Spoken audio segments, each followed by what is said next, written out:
Tafsir surat Al-Masad atau Al-Lahab ayat 1-5 berdasarkan Kitab Mudah Tafsir Ibnu Katsir, penerbit Maghfirah Pustaka, pentahqiq Dr. Salah Abdul Fattah Al-Khalidi. Binasahlah kedua tangan Abu Lahab dan benar-benar binasa dia. Tidaklah berguna baginya harta dan apa yang dia usahakan. Kelak dia akan masuk ke dalam api yang bergejolak, yaitu neraka. Dan begitu pula istrinya, pembawa kayu bakar penyebar fitnah. Di lehernya ada tali dari sabut yang dipintal. Ibnu Abbas radhiyallahu anhu berkata, Nabi Muhammad SAW keluar menuju Al-Bata. Lalu beliau naik ke bukit dan berseru, "Wahai kalian!"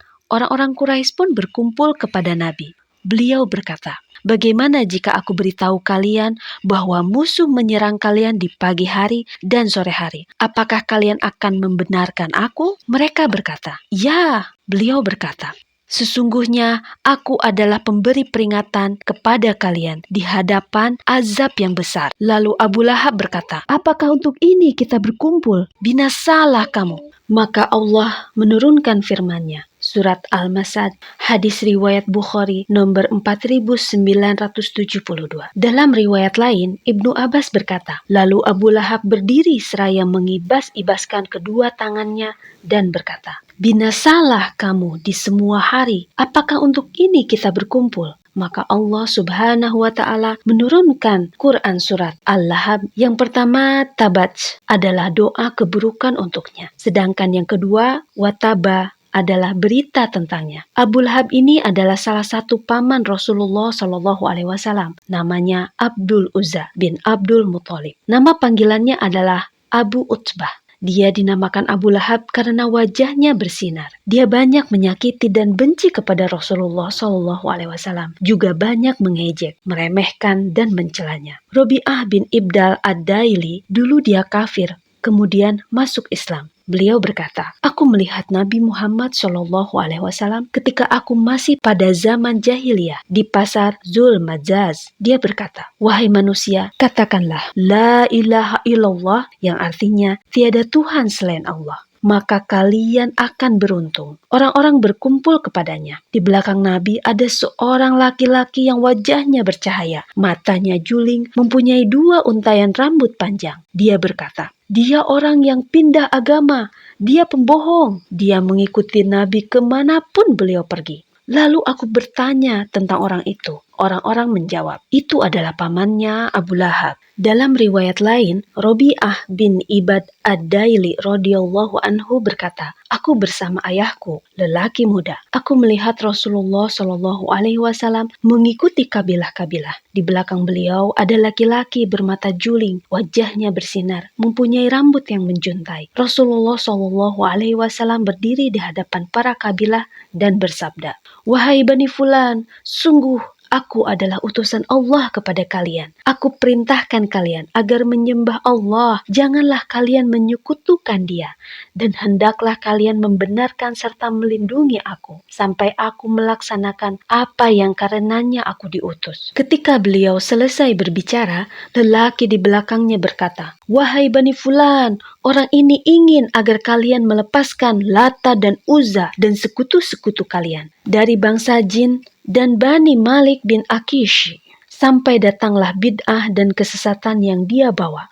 Maka janganlah kalian mendengarnya, janganlah kalian mengikutinya." Aku bertanya kepada ayahku, "Siapa ini?" Dia menjawab, "Pamannya Abu Lahab."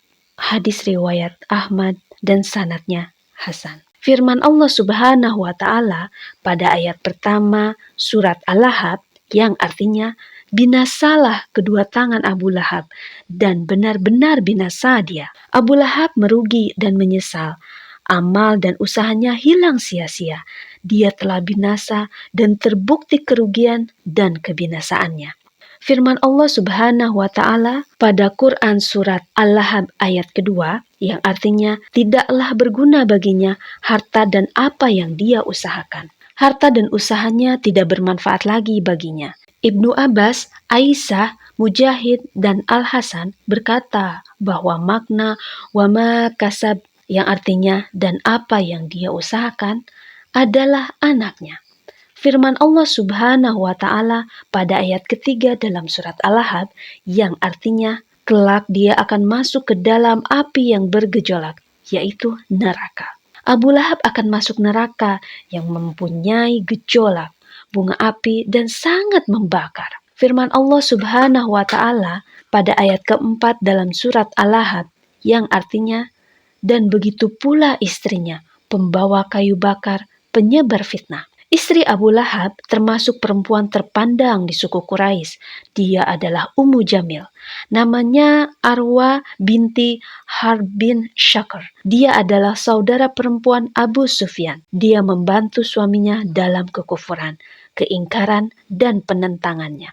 Oleh karena itu, pada hari kiamat dia akan membantu suaminya dalam azab di neraka jahanam. Firman Allah Subhanahu wa Ta'ala pada ayat terakhir dalam surat Al-Lahab yang artinya pembawa kayu bakar, yaitu penyebar fitnah, di lehernya ada tali dari sabut yang dipintal. Dia membawa kayu bakar, lalu dia akan melemparkannya kepada suaminya supaya azabnya semakin bertambah.